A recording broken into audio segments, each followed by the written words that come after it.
Hi, everybody. Welcome to this week's episode of Pax Americana. We are so happy to have you here. Sorry for the bit of a delay while we were working out our technical issues. So, we want to start today off actually with something domestically here in the United States, which affects not just all of us here in the United States, but affects really the rest of the world as well, because this is not going to stop here if it is allowed to continue. What has been happening is that we are increasingly living in a fascist society, and it's not a question of whether it is coming; it is here. The mainstream media, for whatever reason, does not want to respond to that. As I said in my Substack column today, which you can check out on Salty Politics, I feel like they're whistling past the graveyard, and they will continue to whistle past the graveyard until their outlets, whether they're newspapers or their cable news stations, are shut down. But they will be eventually. And I will give you the most terrifying example of what happened over the 4th of July weekend. First, Donald Trump began on July 3rd at a rally in Iowa, Olga, where he said that if you are a Democrat, you hate him and you hate this country. Well, what does a patriot do around the 4th of July weekend to people who hate this country? What kind of message does that send? What did people 250 years ago in 1775 do to people who they believed hated this country that they wanted to build? They took up arms, and they went after not just the British, but whether people realize this or not, most of the colonists who were living in what is now the United States at the time, in the 13 colonies, did not want to secede. They wanted to stay with Britain. So what did these American patriots do? But take up arms against their fellow colonists as well. That is what the message that is being sent. That is the message that is being sent right now, Olga, to Donald Trump supporters. Democrats hate America. And if you hate America and you're a patriot, you know what to do next. It's very similar to what he said to the Proud Boys, stand back and stand by, a few months before January 6th. And then, of course, we saw what happened on January 6th with the Proud Boys, which eventually resulted in their leaders being in prison for seditious conspiracy, which Donald Trump then obviously sprung them out of prison for. But as though that was not enough, and that should have been enough, on July 5th, just 2 days later, on Saturday, J.D. Vance gave a speech that I don't understand why this is not on the front page of the New York Times and the Washington Post, why this is not on loop on CNN and MSNBC, although I believe somebody on MSNBC mentioned it yesterday. But this should be the biggest news across the country, if not across the world, because what J.D. Vance did is he spoke to the Claremont Institute. The Claremont Institute used to be just like the Heritage Foundation, just a conservative institute. Since MAGA came around, they have become completely radicalized. They are one of the big founders of Project 2025. They sit on the advisory board. Anyway, he gave a speech to them down in San Diego. And what he said to them is that Americans are not just about ideals. They're not about a creed. If you believe in the Declaration of Independence, for instance, and he used that as an example, that's not enough. In fact, it's nothing, because there are billions of people all across the world who also believe in our creed. And what should we do? Should we welcome all of them? Of course not. That's his attitude. And then he said something that is just truly shocking. And I want to just read it here. Sorry for my mic being a little weird. But I want to read what he said, because it is really terrifying. I'm going to actually move my camera here a little bit so I could see it. He said, identifying America with just agreeing with the principles, let's say, of the Declaration of Independence, that's a definition that is way over-inclusive and under-inclusive at the same time.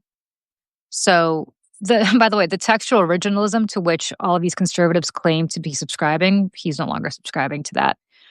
And then he scoffs at, quote, "The logic of America is purely a creedal nation. America purely is an idea." What he used to make this point is the ADL, the Anti-Defamation League, which was founded by Jews and continues to be run by Jewish Americans, whose only mission is to stop hate speech against Jewish people, but not just against Jewish people, against all people. I don't know what's going on with my mic, so I'm very sorry for that. Um, and he to make his example, this is what he said. The ADL labels people as domestic terrorism, quote, "Even though those very Americans had their ancestors fight in the Revolutionary War and the Civil War. And I happen to think it's absurd, and the modern left seems dedicated to doing this, to say that, quote, you don't belong in America unless you agree with progressive liberalism in 2025. I think the people whose ancestors fought in the Civil War have a hell of a lot more claim over America than the people who say they don't belong." So, if you are the Anti-Defamation League and you are a Jewish organization, you were not, chances are your ancestors were, maybe they were here before the Civil War, but probably not, because the big Jewish migration and the Italian migration and the Irish migration and the Polish migration and so on came much later. You don't count. I don't care if you subscribe to the ideas and to the word, to the letter of the Constitution and the Declaration of Independence and all the things that have basically been the foundational text of the United States. If your blood does not run through the soil of this country prior to 1865, you are not American. Well, who does that sound like? In the 1930s, Hitler came up with something called blood and soil, Blut und Boden, that basically said that if you were not ethnically German and your family could not be traced back to, I guess, the First Reich or the Second Reich, you were not German. It didn't matter if you were a Jew who fought for the Kaiser during World War I. It didn't matter if you were a Jew who subscribed to every fundamental belief that the Weimar Republic stood for, and you were a loyal German. It didn't matter because your blood was not right. You guys, this is fascism. And this man is a heartbeat away from the presidency. And I just want to say for a moment that Donald Trump, under J.D. Vance's definition, is also not really American because neither of his parents came here, and 4 of his 5 children are not really American because on either side, both of their parents were not here prior to 1865. Was J.D. Vance here? His family? I guess I his. mean, I guess really? I don't know. We would have to go back through Appalachian records. I don't know. His wife certainly isn't. His kids, do his kids get waved in because his family is? But Usha Vance's family came here. Her parents came here. So I mean, look at this. Usha Vance's parents came here from India, moved to San Diego, ironically, the place where he delivered the speech, and built an incredible life for themselves that afforded their daughter a great education. She went on to Yale Law School, where she met J.D. Vance and became a success story. I mean, she really is a very accomplished woman. She's not really American, according to her husband. It's not enough that she subscribes to the American dream and to all of our foundational documents. I don't even know, Olga, if Putin would say this about people who were not living in Russia, back when it was Kiev and Rus. But every authoritarian regime had this. I mean, we've talked about this before, but on Russian passports on Soviet internal passports, internal documents during the Soviet days, if you were Russian Orthodox, which of course everybody was an atheist, but if you were not Jewish, it was called point 5, пятый пункт, you would be put down as Russian. But if you were my family and you had lived in the Pale of Settlement in Russia for, generations, you would be put down as Jewish. That was your nationality, though not your religion.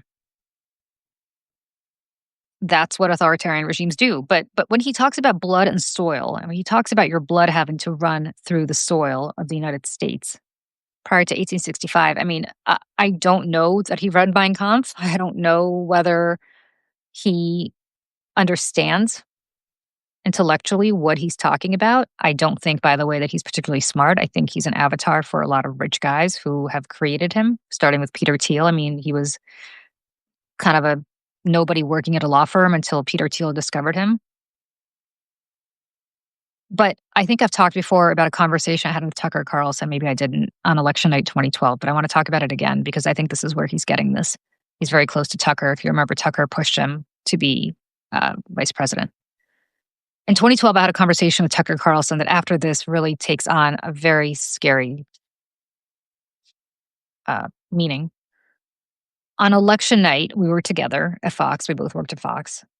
And after we were supposed to go on, after Trump lost, Tucker was quite, sorry, excuse me.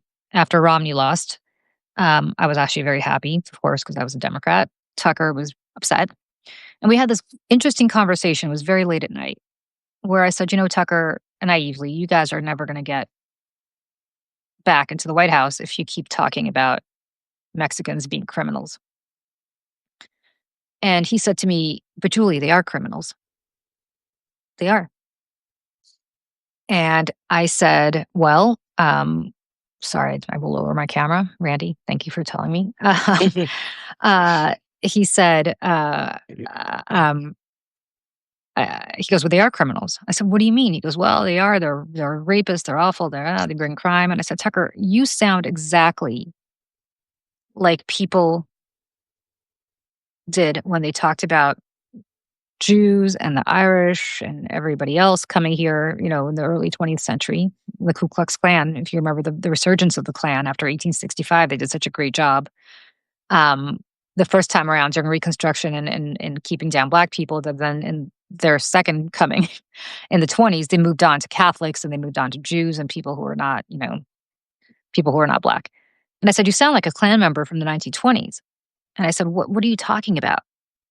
And he said, but you don't understand. Until the Irish came here with their whiskey, and the Italians came here with their mafia, and the Poles came here with their vodka, we didn't have any crime in this country. It was a great country. Uh-huh. And I Yeah. was slack-jawed. And I said, Tucker, how old are you? And I think he's just a few years older than me. So this is, 15 years ago, whatever it was, 13 years ago. So he must have been in his early to mid 40s. And he told me, and I said, I have literally never in my life encountered somebody outside of history books who said what you said. And now the vice president of the United States is effectively saying the same thing. He's getting it from Tucker. He's getting it from Peter Thiel, who, by the way, wasn't here either. He's South African. But it's just, we don't have to belabor this. I just want people to understand, people who live in this country, fascism is here. He is one McDonald's order away, as I said in my Substack column, from being the president of the United States. And at least with Trump, if you put on a MAGA hat, the mob won't come for you, according to what he said on July 3rd. With Tucker, you can deck yourself out on all the MAGA swag you want, Usha. You're not American. You're just not. So, to people who are thinking about coming here this summer for a visit to the United States, I would say, don't.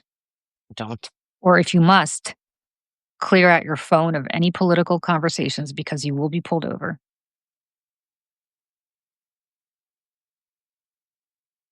I don't understand why the media is not covering this. This is the biggest story of the last 6 months.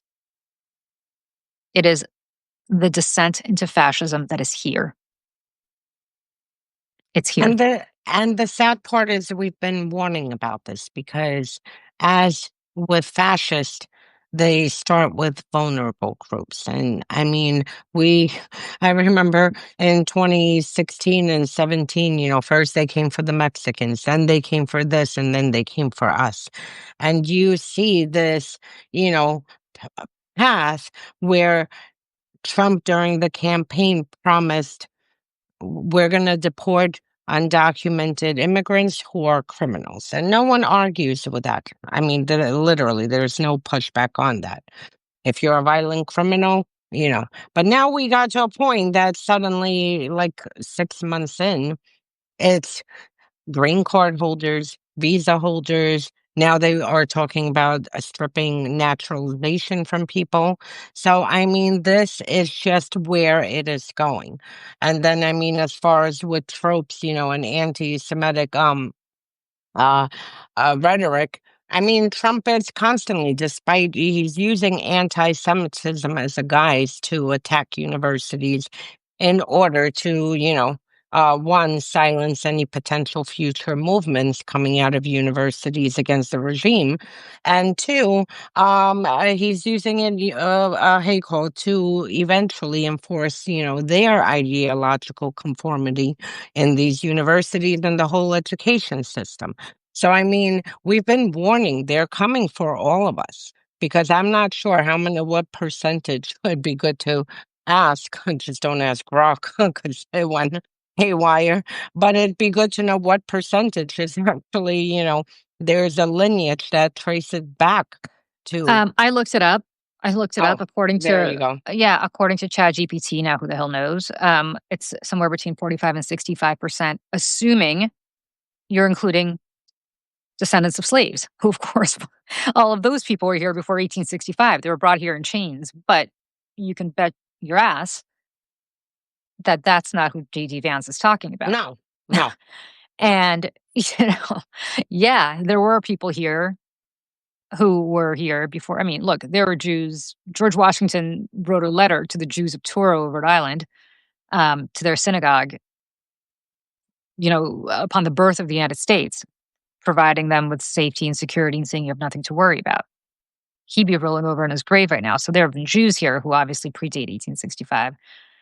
The majority of African American people predate 1865. I would say out of that figure that the majority is African Americans who were, Yeah, I don't. illegally brought here because, I mean, w- and then again, and then you have to take into account if he is just counting these people as real Americans, how many of them, did intermarry with other Like non-Americans J.D. Vance. Like, like J.D. Vance?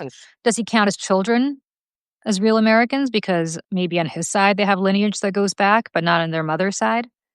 Uh, Donald Trump, there's no two ways about it. Absolutely not. His mother is Scottish. Literally came here from Scotland, and his grandfather came here from Germany. So certainly he doesn't count. And I want to talk about also why he singled out the ADL, which is one of the most prominent Jewish organizations in the country. But why the ADL, aside from the fact that they're Jews? And by the way, there's just no shame anymore. I mean, uh, you know, he also talked about the great replacement theory in this speech, something that used to live in, Tucker Carlson's fevered imagination. He was the biggest proponent of that at Fox when he was there and continues to be. But, he kind of just mentioned it like a normal thing and everybody clapped and applauded. I mean, this used to be something that was talked about. Um, It used to be you know, fringe. I mean, Like, fringe, but why the ADL? And I want to explain why the ADL. The ADL was co-counsel in a civil lawsuit that was filed against the Oath Keepers and the Proud Boys after January 6th that the District of Columbia filed to hold them accountable civilly. And the ADL co-counseled that. J.D. Vance doesn't like that. He doesn't like that the ADL tried to hold Enrique Tarrio and Stuart Rhodes accountable. He doesn't like that these fringe militia groups that all supported J.D. Vance and his rise to the vice presidency were being held accountable by a Jewish organization. And not just a Jewish organization, but an organization that is dedicated to eradicating hate in this country. We know whose side J.D. Vance is on because J.D. Vance said that the people who run ADL, i.e., Jews, they all are. I don't know if they all are, but certainly the leadership is. they're not American. He specifically said that. They're not American. The people who are American are the people who fought in the Civil War. For the Confederacy, perhaps, there were people marching in Charlottesville, the March for Charlottesville, the horrible Tiki Torch parade, Mhm. that were descendants of the sons of, I think they're called the sons of Confederate veterans who were, I believe, prosecuted, or at least were found to have marched. Those are real Americans because they were descendants of people who are, Confederate veterans. Confederate veterans, the people who tried to secede from this country. They're real Americans.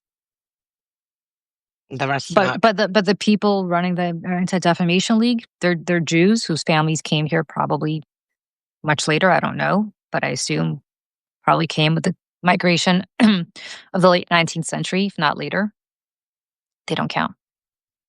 We don't count, Olga, Nope. you and I. I Nope. mean, we know we don't count because we're naturalized. They already made that clear. But now And it's then but now you better bring your 23andMe genealogical records with you. That's going to be your internal passport. Anybody else? Sorry. and that goes with, again, I said the Department of Justice prioritizing denaturalization, but the State Department last month, I believe, is now working on reimmigration. Reimmigration is a Nazi extremist thing to cleanse the country out of all the others who came legally. And they actually have an office. So imagine USAID got shut down. All the diplomatic corps is gutted, but they have an office within the State Department for reimmigration that they're working directly with Department of Homeland Security. So you have reimmigration to cleanse the country out, and then you have denaturalization, um, to get rid of anyone who is not, they don't view as American. And then you have this rhetoric, but this rhetoric is no longer rhetoric because we are not even 6 months in. I mean, July 20th will be 6 months, and they already are putting these words into action using, again, our non-American, in their eyes, taxes to fund these agencies. So we are paying for this, and which is why I say that we all need to file a class action lawsuit because I frankly don't want to contribute even one penny to the federal government to, set up concentration camps in Yeah. Florida and across the country for this rhetoric where, uh, uh, people can be stripped of naturalization under the most vague rules, vague crimes, no due process. I'd rather redirect the federal money to the state and let the states, pay for all the things needed for the state. So this is another reason I think that we really need to work on this class action lawsuit because, I mean, we shouldn't be forced to pay for fascism. I'm sorry, Yeah. against my religion. I agree. Against mine too. Let's move on, although this is very hard to move on to, but let's move on to this nonsense about people saying that Trump now has woken up and is going to be tough on Putin. Yeah. I mean, I have my thoughts on it. We had discussed last time with Iran that it feels like Trump is like being pushed and pulled between Israel and Mossad and Russian security services, Yeah. the FSB and Russia. Um and Putin. And this is the same situation. I found it very interesting that, Trump has literally changed his tune, at least for the past few days. I mean, he could wake up tomorrow praising Putin. Tonight, he can tweet out what a wonderful man he is and how much they have in common. But I find it interesting that his initial turn happened while he was sitting with Netanyahu. And I will never forget that video because Likud has always been pro-Russia. And after October 7th, one of the Likud members went on Russian TV, RT, and he literally for 2 minutes screamed that after they're done with Hamas, no matter how long it takes, that they are coming for Russia. And I mean, he so wildly screamed that it was like, I was like, whoa, if only Europe and the US acted like this. And I think they are getting to the point because look, Netanyahu was very close with Putin. Even used Putin as a campaign prop during his election. But then after October 7th, I mean, it was, undeniable Russia's hand in it. Russia not only supports Hamas, provides weapons and Hezbollah and Iran, but at the same time, they also, a lot of the money moved for Hamas. Uh, we can, probably for the attack, was moved through a Russian crypto platform, Garantex, which is sanctioned. So Israel can't, deny Russia's hands in what is happening, what happened on October 7th. And I always even questioned, I mean, Russia is the expert out of all these countries of breaching borders. And the fact that you had Hamas, you know, agents parachuting inside of Israel. I mean, they didn't learn to parachute in Gaza like this.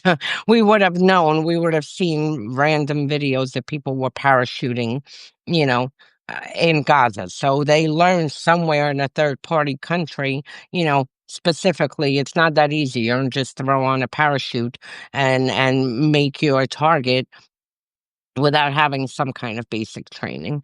So, I mean, Russia's hand, regardless whether they directly were involved, indirectly, they've supported Hamas. They continue to support Hamas. And right after October 7th, it wasn't even 72 hours that they were welcoming Hamas leadership and making sure to send a message to the world that we stand with Hamas. These are our allies. So, I mean, I think, Israel definitely understood this. And I think it's interesting because Netanyahu was here and Trump happens to have this switch despite having a call with Putin, last week he had a call with him, and was aggravated, but it wasn't as much. Then he had a call this time and now it's, he becomes more aggravated and now to the point of this. Again, whoever gets in Trump's ear last, um, wins. And regardless of this theater, the proof is in the weapons deliveries. The proof is in actual actions being taken. And so far, the U.S. hasn't enforced any additional sanctions. There's the sanctions bill being held up in the Senate that no one is moving on despite overwhelming support. So if he actually sends the weapons and they do arrive in Ukraine, if he pushes this bill, then we can speak. The last thing I'll say on this is that, I did find it interesting, literally, that Trump basically, this is what happens in the Kremlin. Putin, for instance, will push through an unpopular policy, and then his, loyalist will leak to the media, oh, that it was this person's fault. And they always like to have, a scapegoat. That way it doesn't bounces off the Kremlin. The fact that the same tactic was used here, I mean, there is no way Hegseth and Colby authorized the stopping of weapons shipments that were sitting in Poland without Trump's green light. No way. I mean, and if this is what is happening, then frankly, we have a even bigger national security nightmare if you have Pentagon officials independently acting without notifying State Department or the White House or Congress or anything. So Trump had to green light it. He changed his mind, and then, suddenly all the leaks to CNN and to NBC that, oh, this is, Hegseth unilaterally took this position. and blindsided our European allies and Congress and State Department and everyone by himself. And that Trump, sat there. Wow, how did this happen? I didn't know about this. So this is another aspect of it. I mean, very Russian-esque, where you have the dictator like leaking, having his people leak to the media, like, oh, look over here. This is who's responsible, not me. I'm going to just say one thing in response to Paula before I add to what you said. So, Paula, do I think Hegseth is going to be fired? I think Hegseth is only here still because people like us and the media want him gone, and Trump will never give us the satisfaction of doing what we want. But I think if attention dies down on Hegseth, I think Hegseth is going to go. I think, not I think, I know that he is not really that welcome in Trump's inner circle anymore. He has proven himself to be an embarrassment to Trump, and I don't think Trump will keep him around much longer than this. Need be.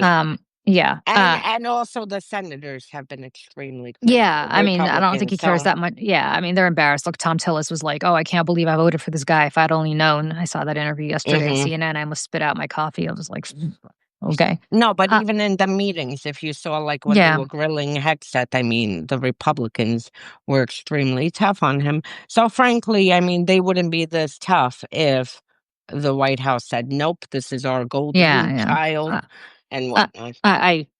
if nothing else happens and media attention on Hexeth's incompetence dies down, I think Hexeth is going to land a job somewhere, maybe back at Fox, by Christmas, and then it'll be such a wonderful opportunity. He'll have to take it. I want to go back to what you said about Netanyahu and Russia, because of course, when you look at Russia and you look at just, I think, not just foreign affairs, but you look at every political instance that's taken place, the question is who benefits, right? Is chi bono in Latin, chi bono? I forgot how to pronounce it, but who benefits?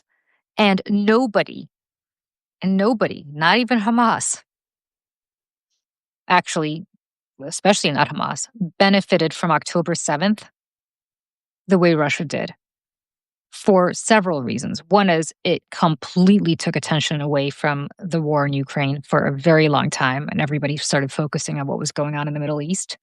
Suddenly, Ukraine was not the topic of conversation anymore. The second thing is that it created so much dissent in this country and so much more division. It arguably cost Kamala Harris Michigan. It arguably cost her other states as well. It which of course nothing would be better for Putin than to have Trump in office.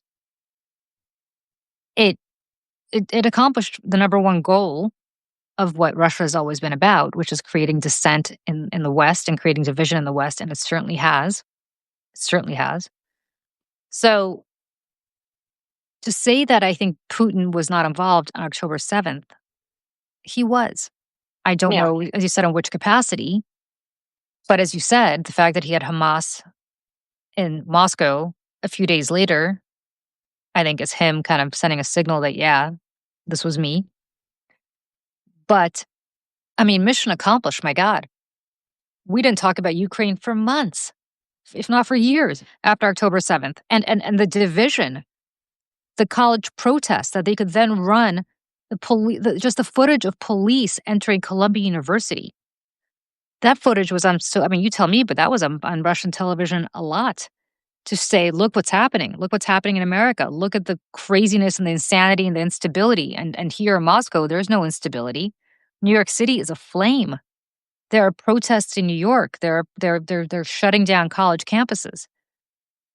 You don't want this kind of instability here. I'm the one that's keeping this country safe from that insanity. Yep. If Putin had planned it, he could not have planned it better. Yeah. And just to add what you said, and yes, someone mentioned it did. I remember that night I happened to be up and tweeting as I'm watching these people paragliding into Israel. And I'm like, what the fuck is this? Like, this is not even a Hamas tactic or an Iranian tactic. Like, this is not a typical tactic that IRGC would use or that Hamas would use or Hezbollah would use. And that's why I say, I mean, they learned in a third party country where to paraglide. But yes, at that time I did say, oh, look, this is Putin's birthday. He's having a happy birthday because October 7th happened on Putin's birthday. Moscow was waking up in celebration. And just to add to this, you talked about the division. This is the KGB playbook. This is the KGB playbook for the last 70, 80 years. How many race wars have they set off across the globe? How Yeah. many religious wars have they set off around the globe? And I mean, this is something they did in the 1960s, 70s, 80s, and so forth up to today. So basically, you saw their operations because at that time, like I said, I happened to be up, and anytime there's any kind of global event or domestic event, I monitor both Russian news and to see what's happening. I mean, for them, they were waking up in celebration to what happened. And then of course, then you had the, a good old fashioned Russian anti-Semitism breaking out, and they Yeah, of were course. amplifying the anti-Semitism not only domestically, where Jews had to leave because they felt unsafe, but they were also amplifying it via their information operations, their bots and trolls, their disinformation, their propaganda and whatnot. So, absolutely, I mean, I And that agree. is why JD Vance, after 3 years of this bullshit, or 2.5 years of this bullshit, now feels very comfortable in public attacking Jews and talking about the Great Replacement Theory, which PS is otherwise known as Jews will not replace us, which was what was None of talked us about, will. and not to mention the ADL. I mean, all of this is interconnected. Yes. Mhm. And I'm glad that you and I can connect the dots here, but it would be much nicer if our leaders were able to do that and amplify And it. this is so over their head, I'm so sorry to say, It is but over their head. But I but mean, it you have is. Chuck Schumer writing books on anti-Semitism, which he was going to go, until he felt frightened, he was going to go promote. You want to talk about anti-Semitism? We just connected the dots for you. Yeah. And, you know, Olga, because I'm conscious of our time here, I do want to talk about the fact that in response to Trump saying just a little bit of critical stuff about Putin, as you pointed out, the weapons have still not been transferred. The sanctions have still not been put in place. So right now, this is all talk, and the Russians know it's all talk. And until those weapons make it to Ukraine, I'm going to consider this just a bunch of shit. And until those sanctions are put in place, I'm going to, and yet the New York Times today, Trump moved closer to the European view of sanctions. Wake me up when this actually happens. Why are we Percent. why are we writing about this? Wake me up when this Ah, happens.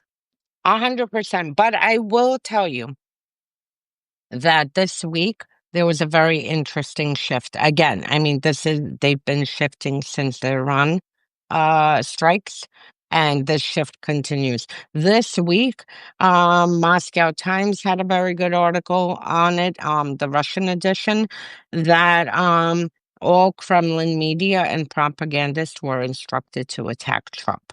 So there are two things happening. I do think there's some kind of wedge being built here, and that's why I say Trump is being pulled between services. Two things that I noticed, and I am beyond fascinated watching this. One, since Iran, the how you call it, Russian media, propagandists, Telegram channels have all started shifting their tone on Trump.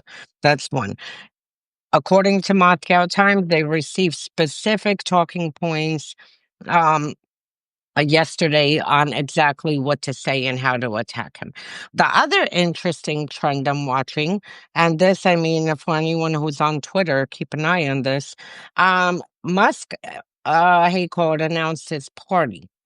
Now, I'm not saying it's coordinated by any means with Russia. I don't know. I haven't even looked into it.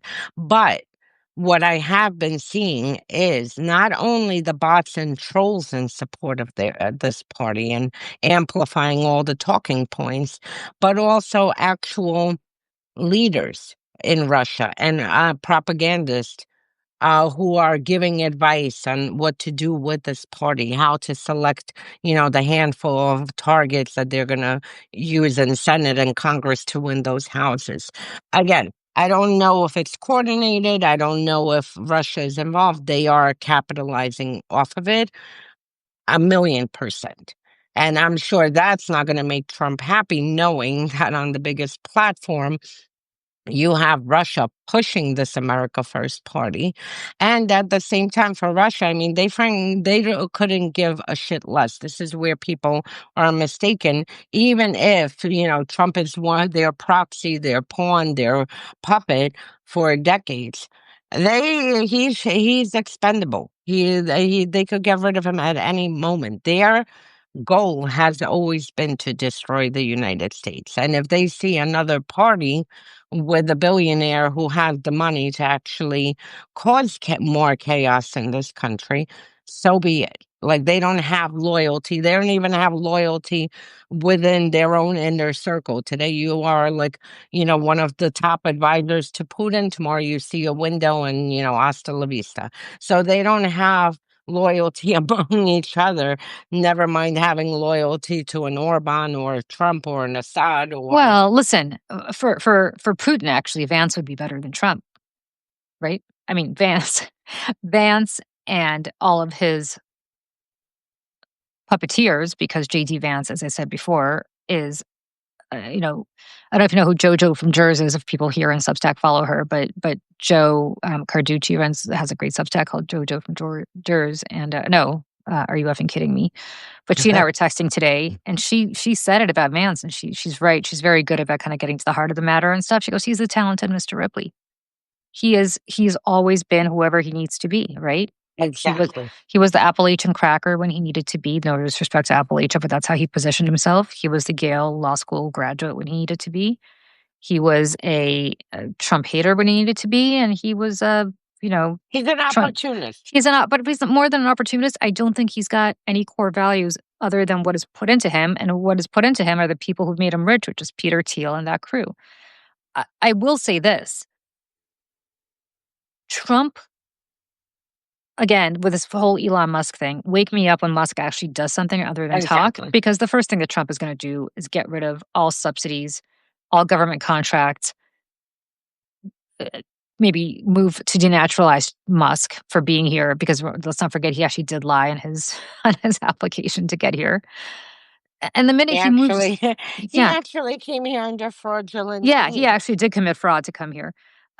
So uh, and then Musk's wealth, which is completely tied to government contracts, will be gone. I mean, he'll still be a rich guy, but he's not going to be this kind of rich, not the kind of guy who could fund a third party. And Trump knows that. So, Musk is sitting there kind of yapping, yapping, yapping. He's gonna And be the Berezovsky or yeah, or the Khodorkovsky. he is the Berezovsky. People have to understand this. Berezovsky was a Russian oligarch who made Vladimir Putin. He made him. Berezovsky died exiled in London, where he committed suicide by hanging Hung himself. himself. Mhm. Uh, right? Yeah, Really, no, and really rich billionaire oligarch, really smart guy, was connected to everybody. Roman Abramovich, who is now one of Putin's right-hand people, was his acolyte. All of his acolytes abandoned him. All went with Putin, who was much less powerful at the time on paper than Trump is today. And then Berezovsky was dead Yeah. in London, No, and he was the abandoned by most everybody. powerful under Yeltsin. He was the Yeah, most powerful person. I mean, and so decided to put Putin in there as his puppet. I mean, they really thought they could control him. It is so. I think I wrote a Substack on this back in the day, but it is so incredibly parallel to Musk and Trump. yeah, no, And and that was so my Trump, first thought yeah, when I and saw this, because even when with Berezovsky initially, how this whole war started was because of the nuclear submarine disaster, the sinking of the submarine, and Putin not, you know, taking international help, and frankly, not doing anything to save those people inside, trapped inside the submarine, the Kursk. Yep. And I remember that Berezovsky's media was very critical of it. I mean, the media at the time was hounding Putin to the point I'll never forget to this day that one of the media, like a journalist, asked what happened, and in Russian, he's like, "It fucking sunk." Yeah. Like that was his Yeah. answer. I mean, it was like that was like so not what how Yeah. the I don't think people persona of understand how Putin. absolutely crass Putin is. If you listen to Yeah. Putin in Russian, like, this is Especially back then. I mean, yeah. back then, he was Yeah, now literally he's people kinda used to yeah. hey, people used to joke he used to wear Yeltsin's clothes because everything was so oversized, and he just was very unpolished. He got very polished. But also just super crass. If you, Yeah. Mhm. recently he's kind of had this very different attitude where he kind of speaks like, the Godfather, kind of very low and very but, but this is a guy who makes Trump look polished Yeah. in the way he speaks. Oh, Um, absolutely. And just to quickly round up going around, so like you said, until weapons sanctions, anything happens, it's all talk. It'll be interesting to see what does happen if, any Patriot missiles are on the way. I know Germany is in talks with the US. We'll see they're in like late stage talks to buy Patriot systems to for Ukraine. We'll see if this gets approved. I mean, it's been ongoing for 6 months, these talks. We'll see if the Pentagon finally gives it an okay. So until we actually see actions correlate with the rhetoric, it's useless. In the meantime, just to catch up on Ukraine, before yesterday, Ukraine saw the biggest attack yeah. um, to date. I keep saying the biggest every day, and every day it just keeps increasing. This time there were over 700 drones, over a dozen ballistic missiles launched. Last night, over 400 drones. This time, Russia now is changing their tactics where the drones came from all directions. Before, it used to be one direction. Apparently, Russia's launching from Belarus now, from everywhere. And CNN has a good article. I'll put it in the show notes. But Ukrainian military intelligence and armed forces, have seeing this sudden new shift in the tactics of how now you just have like all these drones from all directions coming to hit Kiev. And the same thing yesterday, I believe it was 18 ballistic and cruise missiles. You have June, as since the early days, now it's one of the deadliest months on record. So since Trump came back, the attacks on Ukraine have intensified. Russia's genocidal aims have intensified. Putin doesn't even bother, again, like he's brought out that Ukrainians aren't real people and they are, the same as Russians, like that it's actually Russians, not Ukrainians, and that whole spiel, and that basically they have to be eliminated and that all of Ukraine. He's not talking about even occupied regions. He's saying all of Ukraine belongs to Russia, that this is not a country. So he's obviously gone back to his rhetoric, which is exactly why they launched initial invasion in 14 and why they launched a full-scale invasion in 22. So since Trump came to office, even, without anything, for Ukraine, every single day is hell. I mean, every single day. It's just nonstop drones and missiles, and they're hitting residential buildings. I mean, specifically, every single, attack is targeting people's homes. This is not targeting military bases. This is not targeting security services. This is targeting homes every day. People are being buried out of rubble. Like I said last time, Ukrainians are now going to sleep with a whistle around their neck in the case their building gets hit and they're buried in the rubble and alive. They can, at least notify someone they're there. So that is that. And then on other news, so this is with Ukraine, other news, Dutch and Norwegian F-35s announced that they will patrol European skies to deter threats from Russia. Russia has been increasing their not only testing of NATO positions and NATO response times, and flying in and out of NATO airspace. They're clearly preparing for an expansion, and Putin made it very, very clear that he plans to expand this war to Europe, to the rest of Europe, move into Europe. Um, he actually, I think we had it in April on our show that Putin signed a decree authorizing, 400 plus companies to transition fully into military weapons production.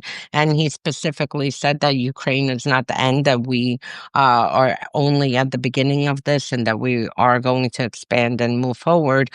Not in that particular way. He said that, obviously Russia's the victim, so Europe is going to attack Russia, and this is why they have no choice, but they're going to have to expand the war. So this is happening with the Dutch and Norwegians, who will now be patrolling the start September. Um, what's his name? Rudd. The Secretary General Rudd made a very interesting Yeah, statement about the article. I want to talk about that for a second. I want to actually pause about that because and just put it in context. So, the Secretary General of NATO has been, I would say, sucking up to Trump lately. Um, Daddy. yeah, calling him My daddy. daddy. I mean, using MAGA terms to suck up to him, and I don't begrudge him. He's not doing it because he believes it. He's doing it for the reason that I think Olga is about to talk about, which is that NATO recognizes something that we here in the United States don't. And Olga wanted to talk about that because it's frightening. I've said before that we were living in Berlin 1933 domestically. We are living in Paris 1937-38 internationally. So why don't you talk about what's going on with that? So what he said is that NATO is seeing a plausible scenario, and this should frighten everyone, where China will attack Taiwan and Russia will attack Europe or a NATO country in order to split the response. That they'll coordinate these simultaneous attacks. And I mean, we know Russia has been jointly working with Ukraine. I mean, with China has been working with Russia to supply weapons to kill Ukrainians. We know that China finally dropped the pretext and was in Europe last week. And one of the diplomats, I forgot who, said basically that we need Russia to win this. So now they're no longer acting as a neutral party and, being shocked when someone is like, why are weapons coming out of China? And before they at least attempted to cover this and say, no, no, we have no knowledge. This is, not us. This is not the official policy. Well, he came and delivered the official policy that China said that Russia must win and destroy Ukraine. So now you have this scenario where they might coordinate a joint attack, which frankly is a world war. I mean, we have been, I arguably would say, all these pockets of conflicts that are coordinated and all these very clear cut alliances that have been taking shape over the past, several years. North Korea, China, Iran, Russia versus it was US. Now we I don't even know if we'll join the axis of evil or stay with the West. But you see a very clear cut movement towards it. And if Russia and China are coordinating this, then this. Imagine if in 1939 people said we don't know whether we're going to stay out, which was the Lindbergh kind of Joseph Kennedy, frankly, mentality, or whether we're going to join on the side of the Axis or on the side of Britain and France. Yep. I mean, we stayed out until but we did lend lease and we But helped we out. had a We we had helped a that. clear Yeah, we had a clear interest there in who won. Exactly. Understanding of who is the bad guy. So, on that note, on that depressing note, I think we are going to have to cut it short today. I have to go at noon, so I apologize. But to everybody who joined us, over 250 of you, and so many more when we send this out in our Substacks, who thousands of you who read and respond and watch and respond. Thank you. Thank you to all of you for joining us. Thank you to all of you for caring about all these issues the way that we do. And we are going to schedule another town hall meeting very shortly in the next week or two for our paid subscribers. So please join us for that. We are we love having you for that and love having these two-way conversations as opposed to Olga and I just speaking to each other and at you. So, On small um, little windows. yeah, in our small little windows, today, my stand collapsed, which is why my everything was weird. Thank you to everybody, and we will see you back here again next Thursday at 11 a.m. Eastern for another episode of Pax Americana. Thanks, everybody. Thank you, Bye. everyone. Bye. Bye.